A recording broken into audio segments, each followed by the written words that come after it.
Welcome to my channel, exploring old technologies and seeding new ideas. Let's begin. We got to find out what happens when a PHEV gas gauge hits zero on a weekend adventure quite by accident. In preparation for a trip from Kitchener to see friends at a Richmond Hill restaurant, we asked Google for the distance estimate.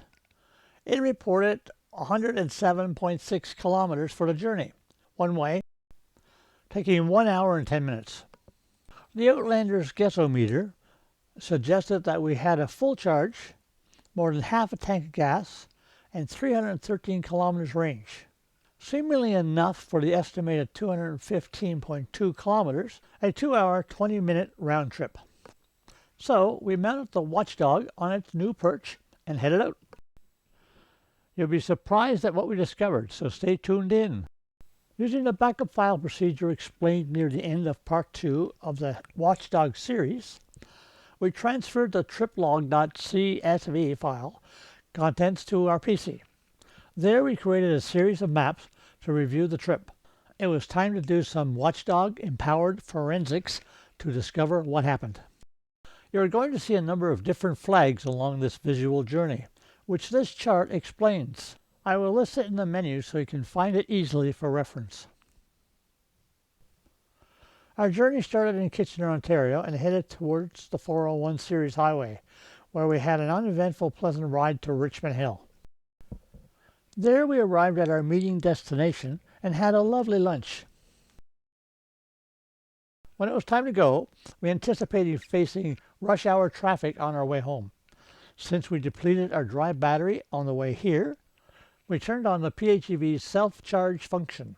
While the purple colors indicate some regenerative braking charge, while we maneuvered the parking lot to leave, and traffic braking, it was the tiny green dot that denotes the engine charging function beginning. It was our goal to get the dry battery about half filled to handle highway traffic delays as we entered the 407 highway. You now see an orange color as we merge into highway traffic, announcing the gas engine taking the lead. At highway speeds now approaching Keele Street, we see a lot of different colors, and you can use the buttons at the top right to isolate their meaning. Alternatively, clicking the stack cube in the upper corner of the map also gives you a selector box to create any combination of visibility.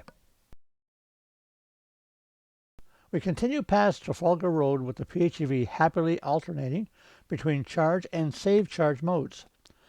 It is maintaining the dry battery half-full setting that we've established for possible traffic slowdowns. It wasn't until we approached Guelph that we ran into trouble. A bell chimed alerting me to check the readouts, and unexpectedly the gas indicator on the dashboard was flashing orange that we were at zero gas. Luckily, we had built up a dry battery reserve, and the gas station was not that far away, we thought. Despite this, it was an uncomfortable drive at major highway speeds, trusting that we had enough. Finally, we slide into Aberfoyle and we get some gas. Wow. We had 7 kilometers of range left in the dry battery, not enough to make it to the next exit. But things don't seem to add up. The missing range is still a mystery. The leaving and return odometer readings were 222 kilometers apart, and the estimated trip was 215. That's really close. The Outlander's tank is published to hold 43 liters. The empty tank only took 33.7 liters. That suggests there was still 9.3 liters in the tank. Starting out, the Outlander's guessometer said that there was 313 kilometers of combined gas and battery range, of which 280 kilometers was gas-only range, since the battery stored 33 kilometers. So, if the guessometer was correct, and the trip was really 222 kilometers as the odometer readings suggest, there was still 91 kilometers hiding in the tank, and 9.3 liters could easily cover 91 kilometers. 2 days later, I drove the Outlander a short distance and compared the Watchdog app opening screen with the PHEV's dashboard readout, and the numbers are mind-boggling. Compared to those just discussed, which range reference is correct? Also note that the Watchdog is reporting 41.3 liters in the tank, which adds credibility to an extra reserve amount. But none of this explains the kilometer spread in the forecasted driving ranges. We have proven the range estimates are suspect, even without considering environmental controls or in-drive charging reductions.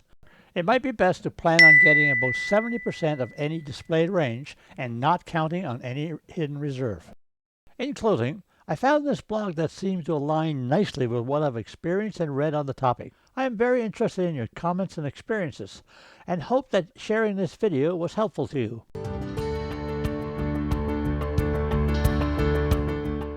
Well, I hope you enjoyed the video, and I'll be looking forward to preparing another one for you soon.